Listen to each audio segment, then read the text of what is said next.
ನೋಡಿ, ಇವತ್ತಿನ ಪಾಡ್ಕಾಸ್ಟಲ್ಲಿ ಪ್ರಖ್ಯಾತ ವೈದ್ಯರಾಗಿರುವಂತಹ ಡಾಕ್ಟರ್ ಆಂಜಿನಪ್ಪ ಸರ್ ಅವರು ನಮ್ಮ ಜೊತೆಗಿದ್ದಾರೆ.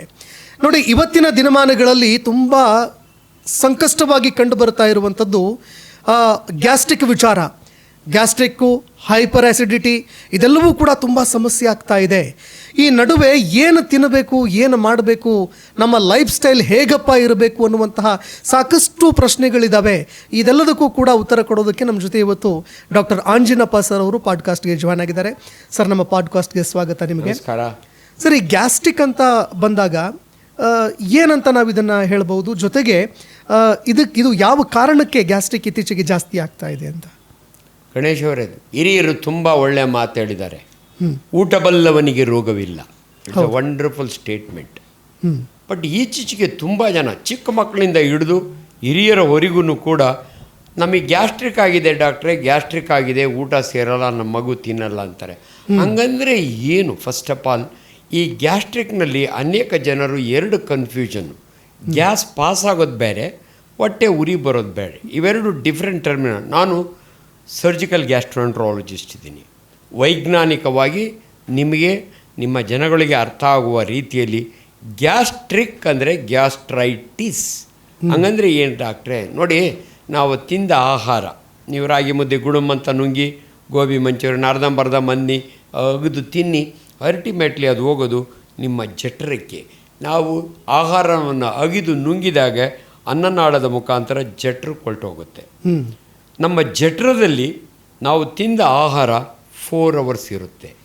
ಈ ಜಠರ ನಾವು ತಿಂದ ಆಹಾರವನ್ನು ಗ್ರೈಂಡ್ ಮಾಡುತ್ತೆ. ನಮ್ಮ ಸ್ಟಮಕ್ ಇದೆಯಲ್ಲ, ಜಠರ, ನಮ್ಮ ಗೇಣುದ್ದ ಹೊಟ್ಟೆಯಲ್ಲಿ ಏನೆಲ್ಲ ಇದೆ ಅಂದರೆ ನಿಮ್ಗೆ ಆಶ್ಚರ್ಯ ಆಗುತ್ತೆ. ಜಠರ 10 ಇಂಚು, ಸಣ್ಣ ಕರಳು ಅಮ್ಮನ ಸೀರೆಯಷ್ಟು ಉದ್ದ ಇರುತ್ತೆ, ಅವನಿಗೆ ಮಲ್ಕೊಂಡಿರುತ್ತೆ. ದೊಡ್ಡ ಕರಳು 1.5 ಮೀಟರ್ ಇರುತ್ತೆ. ಎಲ್ಲದರ ಬಗ್ಗೆ ನಾನು ಮಾತಾಡೋಕ್ಕೆ ಹೋಗಲ್ಲ, ಜಠರದ ಬಗ್ಗೆ ಮಾತನಾಡ್ತೀನಿ. ಗ್ಯಾಸ್ಟ್ರೈಟಿಸ್ ಅಂದರೆ, ಗ್ಯಾಸ್ಟ್ರೋ ಅಂದರೆ ಸ್ಟಮಕ್, ನಮ್ಮ ಭಾಷೆಯಲ್ಲಿ, ಮೆಡಿಕಲ್ ಭಾಷೆಯಲ್ಲಿ ಅದನ್ನು ಸ್ಟಮಕ್ಕನ್ನು ಗ್ಯಾಸ್ಟ್ರೋ ಅಂತೀವಿ ನಾವು.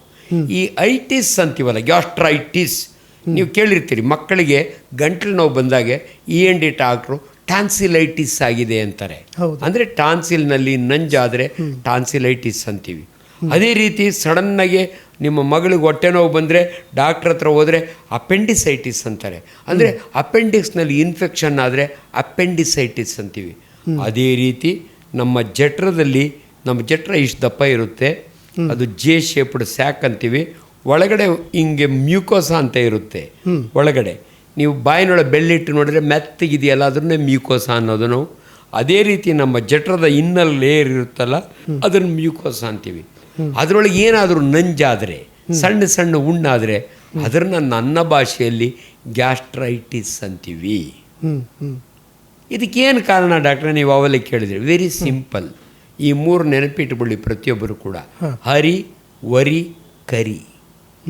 ಹರಿಬರಿಯಾಗಿ ಉಣ್ಣೋರು, ತುಂಬ ಮಸಾಲೆ ತಿನ್ನೋರು, ಎಣ್ಣೆ ಒಳಗೆ ಕರೆದಿರೋದು, ಅಂಡ್ ಹರಿ, ವರಿ, ಕರಿ.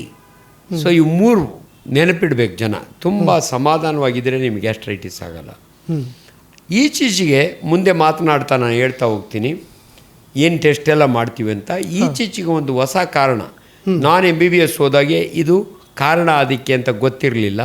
ಆಗಲೇ ಒಬ್ಬ ಸೈಂಟಿಸ್ಟು, ಒಬ್ಬ ಫಿಸಿಷಿಯನು ಎಂಡೋಸ್ಕೋಪಿ ಮಾಡಿ ಸ್ಟಮಕ್ನಿಂದ ಒಂದು ಬಯಾಪ್ಸಿ ತೆಗೆದು ಒಂದು ಬ್ಯಾಕ್ಟೀರಿಯಾ ಕಂಡುಹಿಡ್ದ, H. ಪೈಲೋರೈ ಅಂತ. ಸೊ ಇವತ್ತು ನಾವು ಜನಗಳಿಗೆ ನಿಮಗೆ ಗ್ಯಾಸ್ಟ್ರಿಕ್ ಆಗಬೇಕಾದ್ರೆ ಹರಿ, ವರಿ, ಕರಿ ಪ್ಲಸ್ H. ಪೈಲೋರೈ. ಈ H. ಪೈಲೋರೈ ಯಾರಿಗೆ ಜಾಸ್ತಿ ಬರುತ್ತೆ ಅಂದರೆ, ರೋಡ್ ಸೈಡ್ ಫುಡ್ ತಿಂತಾರಲ್ಲ, ಬೀದಿ ಬದಿ ಆಹಾರ ತಿಂತಾರಲ್ಲ, ಅಂಥವರಿಗೆ H. ಪೈಲೋರೈ ಭಾಳ ಕಾಮನ್ ಆಗುತ್ತೆ. ಸೊ ಇವೆಲ್ಲವೂ ಕೂಡ ಗ್ಯಾಸ್ಟ್ರಿಕ್ಕಿನ ರೋಗ ಲಕ್ಷಣಗಳು. ಇದನ್ನು ನಾವು ಗ್ಯಾಸ್ಟ್ರೈಟಿಸ್ ಅಂತೀವಿ.